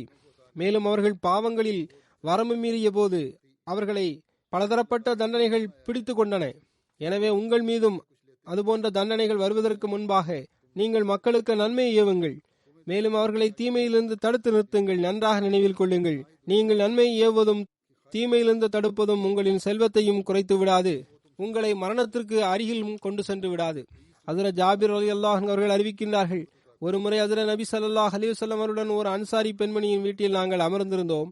அந்த பெண்மணி ஹஜ்ரத் நபி ஸல்லல்லாஹு அலைஹி வஸல்லம் அவர்களுக்காக உணவு சமைத்து விருந்திற்கு அழைத்திருந்தார்.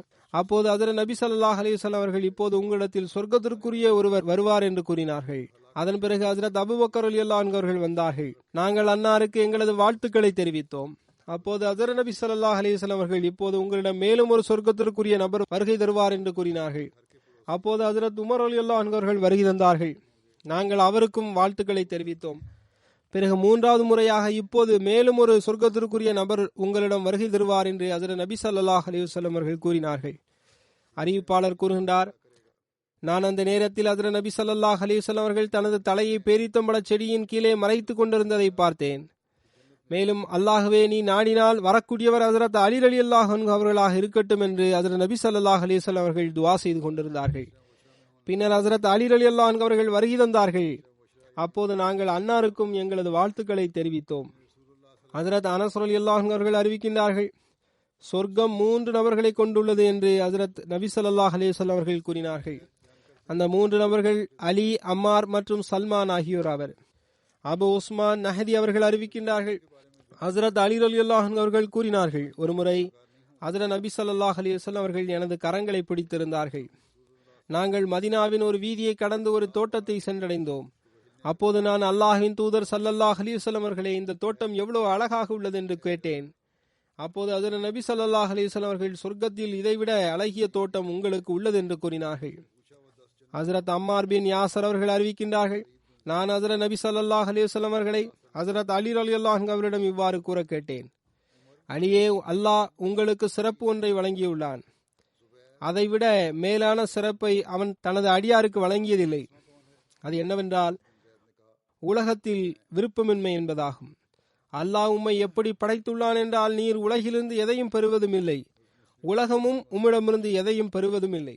அதாவது, நீர் உலகில் எந்த விஷயத்தின் மீதும் ஆசை கொள்வதில்லை, உலக பொருட்களை நீர் நேசிப்பதும் இல்லை. மேலும் உலக ஆசைகள் கொண்ட எவரும் உம்முடன் தொடர்பு வைக்க விரும்புவதும் கிடையாது. மேலும் அல்லாஹ் உமக்கு ஏழைகளின் மீதான அன்பை வழங்கியுள்ளான்.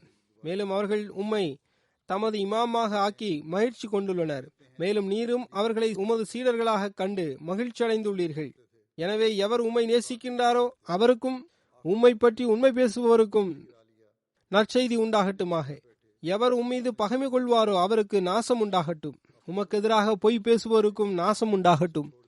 உம்மீது நேசம் கொள்பவரும் உம்மை பற்றி உண்மை பேசுபவரும் சொர்க்கத்தில் உமது வீட்டின் அண்டை அயலாராகவும் உமது மாளிகையில் உமது தோழராகவும் இருப்பர். மேலும் உம்மீது பகைமை கொள்பவரும் உமக்கு எதிராக பொய்யை புனைந்து பேசுபவரும் கியாமத் நாளன்று அல்லாஹ் அவர்களை கடுமையாக பொய் பேசுபவர்களின் இடத்தில் நிற்க செய்வான். இதனை அல்லாஹ் தனது பொறுப்பில் எடுத்துக் கொண்டுள்ளான். ஹஜ்ரத் முஸ்லிம் ரலியல்லாஹு அன்ஹு அவர்கள் கூறினார்கள், ஹஜ்ரத் நபி ஸல்லல்லாஹு அலைஹி வஸல்லம் அவர்கள் சொர்க்கத்தில் அந்தஸ்து பற்றி கூறினார்கள். அதில் ஹஜ்ரத் அலியும் ஃபாத்திமாவும் இருப்பார்கள். சொர்க்கத்திற்குரிய நற்செய்தி பெற்ற 10 நபர்களில் ஹஜ்ரத் அலி ரலியல்லாஹு அன்ஹு அவர்களை பற்றியும் குறிப்பு வருகின்றது. ஹஜ்ரத் நபி ஸல்லல்லாஹு அலைஹி வஸல்லம் அவர்கள் தனது நாவினால் சொர்க்கத்திற்கு நற்செய்தி வழங்கிய நற்பேறு பெற்ற சகாபாக்களில் ஹஜ்ரத் அலி ரலியல்லாஹு அன்ஹு அவர்களும் ஒருவர் ஆவார்கள். ஹஜ்ரத் சயீத் பின் ஸைத் அவர்கள் அறிவிக்கின்றார்கள், நான் 10 நபர்கள் தொடர்பாக அவர்கள் சொர்க்கவாசிகள் என்பதற்கு சாட்சியம் பகிர்கின்றேன். 10வது நபர் தொடர்பாக கூறுகின்றேன், அவர் பாவம் செய்தவராக இருக்க மாட்டார். அது எப்படி என கேட்கப்பட்டது. அதற்கு அவர், ஹஜ்ரத் நபி ஸல்லல்லாஹு அலைஹி வஸல்லம் அவருடன் ஹிரா குன்றின் மீது அமர்ந்திருந்தோம், அப்போது அது அசைந்தது. அதற்கு ஹஜ்ரத் நபி ஸல்லல்லாஹு அலைஹி வஸல்லம் அவர்கள், ஹிரா குன்றே நில், நிச்சயமாக உன் மீது ஒரு நபியும் ஒரு சித்திக்கும் ஒரு ஷஹீதும் இருக்கின்றார் என்று கூறினார்கள்.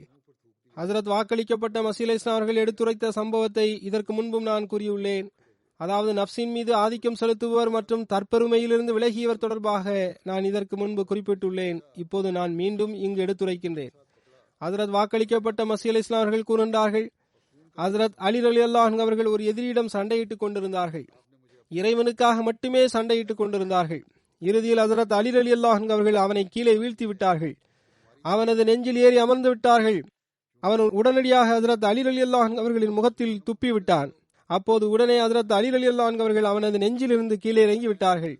மேலும் அவனை விட்டு விட்டார்கள். நான் இதுவரை இறைவனுக்காக மட்டுமே உம்முடன் சண்டையிட்டுக் கொண்டிருந்தேன். ஆனால் இப்போது நீர் எனது முகத்தில் உமிழ்ந்து விட்டீர். எனவே இப்போது எனது நப்சின் எண்ணமும் இதில் கலந்து விட்டது. எனவே நான் எனது நப்சிற்காக உம்மை கொலை செய்ய விரும்பவில்லை என்று கூறினார்கள். இதிலிருந்து தெளிவாக தெரிவது என்னவென்றால், ஹஜ்ரத் அலி ரலியல்லாஹு அன்ஹு அவர்கள் தனது நப்சின் எதிரியை தனது எதிரியாக கருதவில்லை. இதுபோன்ற இயல்பையும் பழக்கத்தையும் நான் நம்மிடத்தில் ஏற்படுத்திக் கொள்ள வேண்டும். ஹஜ்ரத் வாக்களிக்கப்பட்ட மஸீஹ் இஸ்லாம் அவர்கள் ஜமாத்திற்கு அறிவுரை செய்கின்றார்கள், நப்சின் பேராசை மற்றும் அதன் நோக்கங்களுக்காக ஒருவருடனான பகைமையின் தொடர் நீடித்துக் கொண்டிருக்கும் என்றால் அதைவிட இறைவனை கோபப்படுத்துகின்ற காரியம் வேறு என்னவாக இருக்க முடியும். மற்றொரு சந்தர்ப்பத்தில் விளக்கமாக அன்னார் எடுத்துரைத்தார்கள். அன்னார் கூறுகின்றார்கள், நப்சின் உணர்வுகள் மற்றும் இறைவனுக்கான உணர்வுகள் ஆகிய இரண்டிற்கும் இடையிலுள்ள வித்தியாசத்தை அறிய ஹஜ்ரத் அலி ரலியல்லாஹு அன்ஹு அவர்களின் ஒரு சம்பவத்திலிருந்து நீங்கள் படிப்பினை பெற்றுக் கொள்ளுங்கள். ஹஜ்ரத் அலி ரலியல்லாஹு அன்ஹு அவர்கள் நிராகரிப்பாளரான ஒரு வீரருடன் போரிட்டுக் கொண்டிருந்தார்கள். மீண்டும் மீண்டும் அவனை வீழ்த்த முற்பட்டார்கள். ஆனால் அவன் தப்பித்துக் கொண்டிருந்தான். இறுதியில் அவனை பிடித்து அவனை நன்றாக வீழ்த்தி விட்டார்கள். அவனது நெஞ்சில் ஏறி அமர்ந்து கொண்டார்கள். கத்தியால் அவனது கதையை முடிக்கியிருந்தார்கள். அந்த நேரத்தில் அவன் அன்னாரின் முகத்தில் துப்பி விட்டான். அவன் அந்த செயலை செய்தபோது ஹஜ்ரத் அலி ரலியல்லாஹு அன்ஹு அவர்கள் அவனது மார்பிலிருந்து எழுந்து விட்டார்கள். மேலும் அவனை விட்டு விட்டார்கள். மேலும் அவனிடமிருந்து விலகிவிட்டார்கள். அதனை கண்டு அவன் ஆச்சரியப்பட்டான். மேலும் அவன் ஹஜ்ரத் அலி அவர்களிடம், நீங்கள் இவ்வளவு கஷ்டப்பட்டு என்னை பிடித்தீர்கள், நான் உங்களின் எதிரியாவேன், உங்களை கொலை செய்ய துடிப்பவனாவேன். அவ்வாறு இருந்தும் நீங்கள் என்னை வீழ்த்திய பிறகும் இப்போது நீங்கள் என்னை விட்டுவிட்டீர்களே, என்ன விஷயம் என்று கேட்டான். அதற்கு ஹஜ்ரத் அலி ரலியல்லாஹு அன்ஹு அவர்கள், எமக்கு உம்முடன் எந்த தனிப்பட்ட பகைமையும் கிடையாது. நீர் மார்க்கத்தை எதிர்ப்பதன் காரணமாக முஸ்லிம்களுக்கு துன்பம் கொடுத்து வந்தீர். எனவே நீர் கொலை செய்யப்பட வேண்டியவராக இருந்தீர். எனவே நான் உம்மை மார்க்க தேவைகளின் காரணமாக பிடித்தேன். ஆனால் நீர் எனது முகத்தில் துப்பிவிட்ட பிறகு எனக்கு கோபம் வந்துவிட்டது. மேலும் நமக்கிடையிலான சண்டையில் மன இச்சைகள் வந்துவிடக் கூடாது என எண்ணினேன். எனவே நான் எனது நப்சிற்காக எந்த பணியையும் செய்ய விரும்பவில்லை. அதனை நான் ஆகுமானதாகவும் கருதவில்லை. நான் அனைத்தையும் இறைவனுக்காகவே செய்ய விரும்புகின்றேன் என்று கூறினார்கள். மேலும் எனது இந்த நிலையில் மாற்றம் வந்த பிறகு, மேலும் எனது கோபம் அகன்றுவிட்ட பிறகு உம்முடன் இதே போன்று நான் நடந்து கொள்வேன் என்று கூறினார்கள். இதனை செவியுற்ற அந்த நிராகரிப்பாளரின் உள்ளத்தில் எப்படிப்பட்ட தாக்கம் ஏற்பட்டதென்றால், அதாவது உள்ளத்திலிருந்த அனைத்து நிராகரிப்பும் வெளியேறிவிட்டது. உலகில் இதைவிட சிறந்த மார்க்கம் வேறு என்னவாக இருக்க முடியும் என அவர் சிந்தித்தார். இந்த மார்க்கத்தின் போதனையின் தாக்கத்தால் மனிதன் இதுபோன்ற தூய மனதுடையவனாக ஆகிவிடலாம் என்று அவன் உணர்ந்து கொண்டார். எனவே அவர் அப்போதே தௌபா செய்தார். மேலும் முஸ்லிம் ஆகிவிட்டார். எனவே விளைவை ஏற்படுத்துகின்ற அசல் இறையச்சம் என்பது இதுவே ஆகும். ஹஜ்ரத் முஸ்லிம் ரலியல்லாஹு அன்ஹு அவர்களும் இந்த யூதருடனான ஹஜ்ரத் அலி ரலியல்லாஹு அன்ஹு அவர்களின் சண்டை தொடர்பான சம்பவத்தை இவ்வாறே ஏறக்குறைய எடுத்துரைக்கின்றார்கள். ஹஜ்ரத் அலி ரலியல்லாஹு அன்ஹு அவர்கள் ஒரு போரில் பங்கு பெற்றிருந்தார்கள். அதில் ஒரு பெரும் எதிரி இருந்தான். அவனை மிக குறைவான மக்களால் மட்டுமே எதிர்கொள்ள முடிந்திருந்தது. அவன் ஹஜ்ரத் அலி ரலியல்லாஹு அன்ஹு அவர்களை எதிர்கொண்டான். பல மணி நேரம் அந்த வீரன் ஹஜ்ரத் அலி ரலியல்லாஹு அன்ஹு அவருடன் சண்டையிட்டுக் கொண்டிருந்தான். பல மணி நேரம் அந்த யூதனுடனான சண்டைக்கு பிறகு ஹஜ்ரத் அலி ரலியல்லாஹு அன்ஹு அவர்கள் அவனை வீழ்த்தி விட்டார்கள். அவனது நெஞ்சில் ஏறி அமர்ந்து கொண்டார்கள். கத்தியால் அவனது கழுத்தை வெட்ட எண்ணம் கொண்டிருந்தார்கள். அப்போது திடீரென அந்த யூதன் அவர்களது முகத்தில் துப்பிவிட்டான். ஹஜ்ரத் அலி ரலியல்லாஹு அன்ஹு அவர்கள் உடனடியாக அவனை விட்டு விலகி எழுந்து நின்று விட்டார்கள். அந்த யூதன் மிகவும் ஆச்சரியத்திற்குள்ளானான். மேலும், பல மணி நேர சண்டைக்கு பிறகு நீங்கள் என்னை வீழ்த்தி விட்டீர்கள், அவ்வாறு இருக்க திடீரென என்னை விட்டு விலகிவிட்டீர்களே, இது நீங்கள் செய்த முட்டாள்தனம் இல்லையா என்று அவன் கேட்டான். அதற்கு, நான் முட்டாள்தனம் செய்யவில்லை, மாறாக நான் உன்னை தரையில் வீழ்த்திய போது நீர் எனது முகத்தில் துப்பிவிட்டீர். எனவே நீர் எனது முகத்தில் ஏன் துப்பினீர் என்று எனக்கு கோபம் வந்தது. ஆனால் அத்துடன் எனக்கு இந்த எண்ணமும் தோன்றியது, அதாவது நான் இதுவரை இறைவனுக்காக போரிட்டுக் கொண்டிருந்தேன். இனி நான் இந்த சம்பவத்திற்கு பிறகு உன்னுடன் சண்டையிட்டு உன்னை கொன்றுவிட்டால் அது எனது சொந்த கோபத்தின் காரணமாக அமைந்துவிடும் என்று நான் எண்ணினேன்.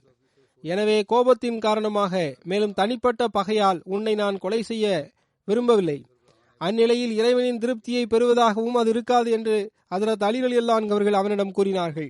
எனவே இப்போது உன்னை விட்டு விடுவதே சரியானது என்று நான் கருதினேன். எனது கோபம் தணிந்துவிட்ட பிறகு இறைவனுக்காக நான் உன்னை வீழ்த்துவேன் என்று ஹஜ்ரத் அலி ரலியல்லாஹு அன்ஹு அவர்கள் கூறினார்கள்.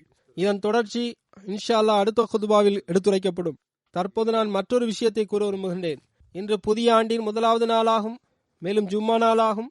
இந்த ஆண்டு ஜமாத்திற்கும் உலகத்திற்கும் மனித குலத்திற்கும் பரக்கத்திற்குரிய ஆண்டாக அமைய நீங்கள் துவா செய்யுங்கள். நாம் நமது கடமைகளை ஆற்றியவாறு முன்பை விட அதிகமாக இறைவனின் முன்னால் குனியக்கூடியவர்களாக ஆகிவிட வேண்டும். மேலும் நமது இறைவணக்கத்தின் தரத்தை உயர்த்தக்கூடியவர்களாக நாம் இருக்க வேண்டும். உலகவாதிகளும் தனது படைப்பின் நோக்கத்தை புரிந்தவாறு அல்லாஹ்விற்குரிய உரிமையை வழங்கக்கூடியவர்களாக ஆகிவிட வேண்டும். ஒருவர் மற்றவரின் உரிமையை பறிப்பதற்கு பகரமாக அல்லாஹ்வின் கட்டளைகளின்படி நடந்து ஒருவர் மற்றவரின் உரிமைகளை வழங்கக்கூடியவர்களாக ஆக வேண்டும். அவ்வாறு இல்லை என்றால் இறைவன் மீண்டும் தனது வழிமுறைக்கேற்ப உலகவாதிகளுக்கு அவர்களின் கடமைகளின் பக்கம் கவனம் ஊட்டுவான். அந்தோ நாமும் உலகத்தின் அனைத்து மக்களும் இந்த முக்கிய கருத்தை புரிந்து கொள்ள வேண்டுமே. மேலும் நமது உலகம் மற்றும் மறுமையை சீராக்கி கொள்ள வேண்டுமே. கடந்த ஒரு வருடமாக நாம் மிகவும் அபாயகரமான தொற்று நோயை எதிர்கொண்டு வருகின்றோம். உலகத்தின் எந்த ஒரு நாடும் இந்த தொற்று நோயிலிருந்து தப்பிக்கவில்லை. சில இடங்களில் குறைவாகவும் சில இடங்களில் அதிகமாகவும் உள்ளது. அவ்வாறு இருந்த போதிலும் உலகத்தின் பெரும்பான்மை இந்த விஷயத்தின் பக்கம் கவனம் செலுத்த விரும்பவில்லை. நாம் கவனம் செலுத்த வேண்டும் என்பதற்காக இறைவன் புறமிருந்து இது வந்திருக்கலாம் என்பதை இந்த உலகம் உணரவில்லை. அவர்கள் சிந்திக்கவும் இல்லை, சிந்திக்க விரும்பவும் இல்லை. அல்லாஹ் நம்மை சிந்திக்க வைக்க விரும்புகின்றானா, நம்மை உணர செய்ய விரும்புகின்றானா, நமக்கு கவனமூட்ட விரும்புகின்றானா என்றும் கூட உலகம் சிந்திக்க மறுக்கின்றது. இதன் பக்கம் எவருக்கும் சிந்தனை இல்லை. சில மாதங்களுக்கு முன்பு ஏராளமான உலக அரசாங்கங்களின் தலைவர்களுக்கு கவனமூட்டியவாறு நான் கடிதங்கள் எழுதியிருந்தேன். கோவிட் நோயை அடிப்படையாக கொண்டு அவர்களுக்கு புரிய வைக்க நான் முயற்சி செய்திருந்தேன். ஹஜ்ரத் வாக்களிக்கப்பட்ட மஸீஹ் அலைஹிஸ்ஸலாம் அவர்களின் மேற்கோள்களை அடிப்படையாக கொண்டு இந்த ஆபத்துகள் தனது கடமைகளை மறந்து அதன்படி செயல்படாததன் காரணமாகவும், இன்னும் சொல்வதென்றால் அநீதிகளில் முன்னேறியதன் விளைவாகவும் வந்துள்ளன என்று நான் அவர்களுக்கு கவனமூட்டி இருந்தேன். எனவே கவனம் செலுத்துங்கள் என்றும் கூறியிருந்தேன். சில தலைவர்கள் பதிலும் அளித்திருந்தார்கள். ஆயினும் அவர்களின் பதில்கள் உலகவாதிகளின் பதிலாகவே இருக்கின்றன. உலகவாதிகளின் பார்வையை அடிப்படையாக கொண்ட கூற்றுகளாகவே அவை உள்ளன. மார்க்கத்தை அடிப்படையாக கொண்ட பார்வையாக அவை இல்லை. இறைவனை அடிப்படையாக கொண்ட விஷயத்தை நான் அவர்களுக்கு அடிப்படையாக கூறியிருந்தேன். ஆனால் அதை பற்றி அவர்கள் எதுவும் குறிப்பிடவில்லை. மேலும் தனது நிலைமைகளை மாற்றுவதன் பக்கம் செயல் ரீதியாகவும் செயல்பட விரும்பவில்லை. இவர்கள் தனது சமுதாயத்தின் மீது அனுதாபம் கொண்டு தனது சமுதாயத்திற்கு அசல் நோக்கத்தின் பக்கம் கவனமூட்டுவதும் இல்லை.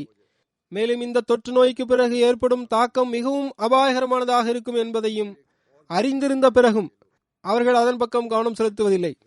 உலகின் ஒவ்வொரு தலைவருக்கும் நன்றாக தெரியும், ஒவ்வொரு அறிவுடைய மனிதருக்கும் தெரியும், அறிஞர்களுக்கும் தெரியும். அவ்வாறு அறிந்த பிறகும் கூட அதற்கு தீர்வு காண இவர்கள் கவனம் செலுத்துவதில்லை. உலகின் முயற்சிகளின் மீது மட்டுமே இவர்களின் பார்வை உள்ளது. இந்த நோயின் காரணமாக தனிப்பட்ட முறையில் ஒவ்வொரு நபரும் பொருளாதார ரீதியில் மட்டும் பலவீனமாக ஆகவில்லை, மாறாக உடல் ரீதியாகவும் பலவீனமாகிக் கொண்டிருக்கின்றார். அது தாக்கத்தை ஏற்படுத்தி கொண்டிருக்கின்றது. ஒவ்வொருவரும் பொருளாதார ரீதியில் மிகவும் தாக்கத்திற்குள்ளாகி வருகின்றனர். இன்னும் கூறப்போனால் பெரும் பெரும் பணக்கார நாடுகளின் பொருளாதாரத்தின் முதுகெலும்பு முறிந்து வருகின்றது. உலகவாதிகளிடத்தில் இதற்கு ஒரே ஒரு தீர்வுதான் உள்ளது. இதுபோன்ற நிலை ஏற்பட்டுவிட்டால், பொருளாதாரம் அழிவிற்குள்ளாகிவிட்டால், பின்னர் ஏனைய சிறிய நாடுகளின் பொருளாதாரத்தை அபகரித்துக் கொள்ள வேண்டும். அவர்களை எப்படியாவது தனது வலையில் சிக்க வைக்க வேண்டும். பின்னர் ஏதாவது சாக்கு போக்குகள் கூறி அவர்களின் செல்வங்களை அபகரித்துக் கொள்ள வேண்டும். அதற்காக கூட்டணி அமைந்து வருகின்றது. போர் மீண்டும் ஆரம்பமாகிவிட்டது என்றே தற்போது கூறப்படுகின்றது. ஆயுதங்கள் ஏந்தி செய்யப்படும் அசல் போர்கள், அதாவது மிகவும் அபாயகரமான போர் ஏற்படுவதும் தொலைவில் இல்லை. பின்னர் இந்த மக்கள் மிக ஆழமான கிடங்கில் வீழ்ந்து விடுவார்கள். ஏழை நாடுகளின் மக்கள் ஏற்கனவே அரைக்கப்பட்டு வருகின்றார்கள். பணக்கார நாடுகளின் மக்களும் அரைக்கப்படுவார்கள். மிக அபாயகரமான அளவில் அறைபடுவார்கள். உலகம் இந்த நிலையை அடைவதற்கு முன்பாக நாம் நமது கடமையை ஆற்றியவாறு உலகிற்கு எச்சரிக்கை செய்ய வேண்டும். எனவே நாம் நமது கடமையை இந்த அளவில் செலுத்தி மக்களுக்கு புரிய வைத்து செயல்படும் போதுதான் நாம் புத்தாண்டு வாழ்த்துக்களை கூறுவதற்கும் பொருள் இருக்கும். ஆனால் இதை அனைத்தையும் செய்வதற்கு முதலில் தத்தமது நிலைமைகளை ஆய்வு செய்ய வேண்டியதும் வரும். வாக்களிக்கப்பட்ட மஸீஹ் அலைஹிஸ்ஸலாம் மற்றும் காலத்தின் இமாமை ஒப்புக்கொண்ட நாம் நமது நிலைமைகளில் மாற்றங்கள் செய்திருக்கின்றோமா? நாம் அல்லாஹ்வின் உரிமைகளை வழங்குவதுடன் அல்லாஹிற்காக மட்டும் அவனது அடியார்களுக்குரிய உரிமைகளை வழங்கக்கூடியவர்களாக இருக்கின்றோமா? அல்லது நாம் நம்மை சீர்திருத்தி ஒருவர் மற்றொரு மீது அன்பு நேசத்தின் உணர்வுகளை அசாதாரண தரத்திற்கு எட்ட செய்து இருக்கின்றோமா? அது அவசியமானதாக இருக்கின்றதா இல்லையா என்பதை எல்லாம் நாம் ஒவ்வொருவரும் ஆய்வு செய்ய வேண்டும். எனவே ஒவ்வொரு அகமதியும் மிகவும் சீர்தூக்கி பார்க்க வேண்டும். அவரிடம் ஒரு பெரும் பணி ஒப்படைக்கப்பட்டுள்ளது. அதனை செயலாற்றுவதற்கு முதலில் தம்மிடத்தில் அன்பு நேசம் சகோதரத்துவத்தின் சூழலை உருவாக்க வேண்டும். தனது சமூகத்திலும் அகமதி சூழலிலும் இந்த மாற்றத்தை ஏற்படுத்த வேண்டும். பின்னர் உலகை ஹஜ்ரத் நபி ஸல்லல்லாஹு அலைஹி வஸல்லம் அவர்களின் கொடியின் கீழ் கொண்டு வர வேண்டும். அந்த கொடி அல்லாஹ்வின் ஏகத்துவ கொடியாகும். அப்போதுதான் நாம் நமது பையத்தின் நோக்கத்தில் வெற்றி பெற முடியும். மேலும் அந்நிலையில்தான் நாம் பையத்திற்குரிய உரிமைகளை வழங்கக்கூடியவர்களாகவும் இருக்க முடியும். மேலும் அந்நிலையில்தான் நாம் அல்லாஹ்வின் அருட்களுக்கு வாரிசாக முடியும். மேலும் அந்நிலையில்தான் நாம் புத்தாண்டு வாழ்த்துக்களை கூறுவதற்கும் பெறுவதற்கும் தகுதி படைத்தவராக இருக்க முடியும். அல்லாஹ் நமக்கு அதற்கான நற்பாக்கியத்தை வழங்குவானாக. ஒவ்வொரு அகமதி ஆணும் பெண்ணும் இளைஞனும் சிறுவனும் முதியவரும் இந்த விஷயத்தை புரிந்தவாறு இவ்வாறு உடன்படிக்கை செய்ய வேண்டும். அதாவது இந்த புத்தாண்டில் உலகில் ஒரு புரட்சியை ஏற்படுத்துவதற்காக நாங்கள் எங்களது அனைத்து ஆற்றல்களையும் பயன்படுத்துவோம் என்று நீங்கள் உறுதிமொழி எடுக்க வேண்டும். ஒவ்வொரு அகமதிக்கும் அல்லாஹ் அதற்கான நற்பாக்கியத்தை வழங்குவானாக.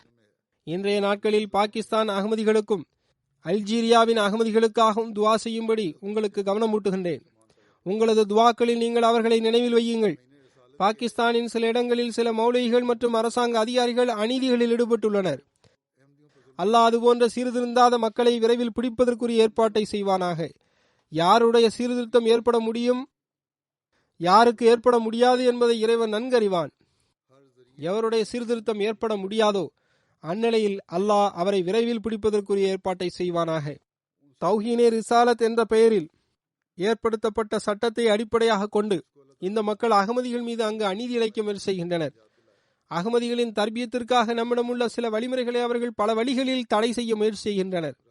அல்லாஹ் அதிலிருந்து அவர்களை விரைவில் தடுப்பானாக. நம்மையும் அவரிடமிருந்து அல்லாஹ் விரைவில் விடுவிப்பானாக. உண்மையில் இவர்கள் அகில உலகங்களுக்கும் அருட்கொடையாக தோன்றிய நபரின் பெயரை இழிவுபடுத்தக்கூடியவர்களாக இருக்கின்றார்கள். அகமதிகள் ஹஜ்ரத் நபி ஸல்லல்லாஹு அலைஹி வஸல்லம் அவர்களுக்காக தங்களது உயிர்களையும் அர்ப்பணிக்கக்கூடியவர்களாக இருக்கின்றார்கள். இன்று உலகை ஹஜ்ரத் முஹம்மது ரசூல் ஸல்லல்லாஹு அலைஹி வஸல்லம் அவர்களின் கொடியின் கீழ் கொண்டு வருவதற்கு மிக அதிகமாக, இன்னும் கூறப்போனால் உண்மையிலேயே அகமதிகள் தான் பணி செய்கின்றார்கள். மாறாக இவ்வாறு கூற வேண்டும், உலகில் ஒருவர் அதற்காக பணி செய்கின்றார் என்றால் அது அகமதிகளாக மட்டும்தான் இருக்கின்றார்கள் என்றே கூற வேண்டும். எனவே இந்த உலகவாதிகள் உலகியல் அரசாங்கம் மற்றும் செல்வத்தின் துணை கொண்டு நம்மீது அநீதி இழைக்க முடியும். ஆயினும் அவர்கள் நினைவிற்கொள்ள வேண்டும், நாம் சிறந்த எஜமானன் மற்றும் சிறந்த உதவியாளன் ஆகிய இறைவனை ஏற்றுக்கொண்டவர்களாக இருக்கின்றோம். நிச்சயமாக அவனது உதவி நமக்கு வரும், நிச்சயமாக வரும். அப்போது உலகவாதிகள் தனது அதிகாரம் மற்றும் வலிமையின் மீது பெருமிதம் கொண்ட அந்த நபர்களுக்கு மண் கூட தென்படாது. அல்லாஹ்வின் உதவியும் ஒத்தாசையும் வரும்போது அவ்வாறே நிகழும். எனவே நமது பணி என்னவென்றால், துவாக்களின் மூலம் நமது இறை வணக்கங்களை மேலும் அழகூட்ட வேண்டும். மேலும் நாம் இதை செய்துவிட்டால் பின்னர் நாமே வெற்றியாளர்களாக இருப்போம். நான் அல்ஜீரியாவை பற்றி கூறியிருந்தேன். அங்கு அனைவருமே விடுவிக்கப்பட்டு விட்டனர் என்றும் கூறியிருந்தேன். அங்கு ஒரு நீதிமன்றம் அனைவரையும் விடுவித்து விட்டது. மற்றொரு நீதிமன்றமும் சிறிய அபதாரத்தை விதித்து சற்றேறக்குறைய அனைவரையும் விடுவித்து விட்டது. ஆயினும் அங்கு இன்னும் சிலர் இறைவழியில் கைதிகளாக இருக்கின்றார்கள். அவர்கள் சிறையில் தான் இருக்கின்றார்கள். அவர்களுக்காக துஆ செய்யுங்கள். அவர்களின் விடுதலைக்கு விரைவாக அல்லாஹ் ஏற்பாடு செய்யட்டுமாக. பாகிஸ்தானிய கைதிகளும் விடுதலை ஆவதற்கு துஆ செய்யுங்கள். புத்தாண்டு துவக்கத்தின் மகிழ்ச்சியாக இருக்கட்டும் அல்லது பெருநாள் மகிழ்ச்சியாக இருக்கட்டும், அசல் மகிழ்ச்சி என்பது நாம் உலகை எல்லா பக்கமும் இறைவனின் ஏகத்துவத்தின் கொடியை பறக்க விடுவும் போதுதான் ஏற்படும். அந்த ஏகத்துவ கொடியுடன் தான் ஹஜ்ரத் முஹம்மது முஸ்தபா ஸல்லல்லாஹு அலைஹி வஸல்லம் அவர்கள் தோன்றினார்கள். உலகம் மனித இனத்தின் மாண்புகளை அடையாளம் கண்டு கொள்ளும் போதுதான் நமக்கு அந்த உண்மையான மகிழ்ச்சி ஏற்படும். தங்களுக்கிடையிலான வெறுப்புகள் அன்பால் மாறிவிட வேண்டும். அல்லாஹ் அந்த மகிழ்ச்சிக்கான ஏற்பாட்டையும் நமக்கு விரைவில் செய்வானாக. இறைவன் புறமிருந்து தோன்றிய வாக்களிக்கப்பட்ட மசீ மற்றும் மஹதியை ஏற்றுக்கொள்ளக்கூடிய அறிவை அல்லாஹ் முஸ்லிம் சமுதாயத்திற்கு வழங்குவானாக. உலகிற்கு அல்லாஹ் அறிவை வழங்குவானாக. உலகமும் அல்லாஹ் மற்றும் அவனது அடியார்களின் உரிமையை செலுத்துவதன் பக்கம் கவனம் செலுத்தக்கூடியதாக ஆக வேண்டும். அல்லாஹ் ஒவ்வொரு நாட்டிலும் ஒவ்வொரு அகமதியையும் தனது பாதுகாப்பில் வைப்பானாக. இந்த ஆண்டு ஒவ்வொரு அகமதிக்கும் ஒவ்வொரு மனிதனுக்கும் பரக்கத்திற்குரிய ஆண்டாக அமையட்டுமாக. கடந்த ஆண்டு நம்மிடம் ஏற்பட்ட குறைகளையும் இறைவனின் கோபத்திற்கு ஆளாக்கிய பலவீனங்களையும் அருட்கொடைகளிலிருந்து நம்மை விலக்கி வைப்பதற்கு காரணியாக இருந்தவற்றையும் அல்லாஹ் நம்மிடமிருந்து அகற்றுவானாக. மேலும் தனது அருட்களுக்கும் பரிசுகளுக்கும் நம்மை வாரிசாக்குவானாக. நாம் உண்மையான நம்பிக்கையாளர்களாக ஆகிவிட வேண்டும். இந்த துவாக்கள் செய்வதற்கு அல்லாஹ் நம் அனைவருக்கும் நற்பாக்கியம் வழங்குவானாக.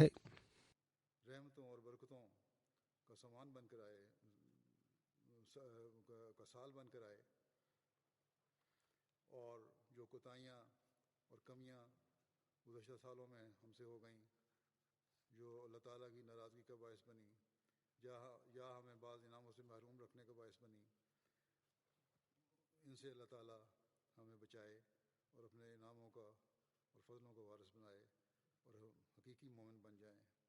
अल्लाह ताला हमें इन दुआओं की भी तौफीक अता फरमाए.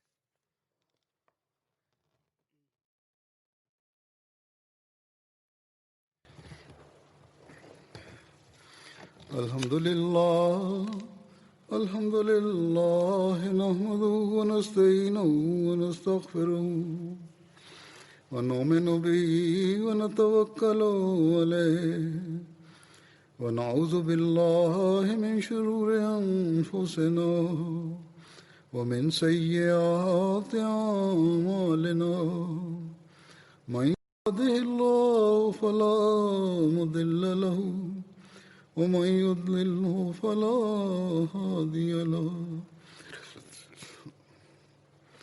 ونشهد أن لا إله إلا الله ونشهد أن محمدا عبده ورسوله. عباد الله رحمكم الله إن الله يأمر بالعدل والإحسان وإيتاء ذي القربى وينهى عن الفحشاء والمنكر والبغي يعظكم لعلكم تذكرون. اذكروا الله يذكركم وادعوه يستجب لكم ولذكر الله أكبر.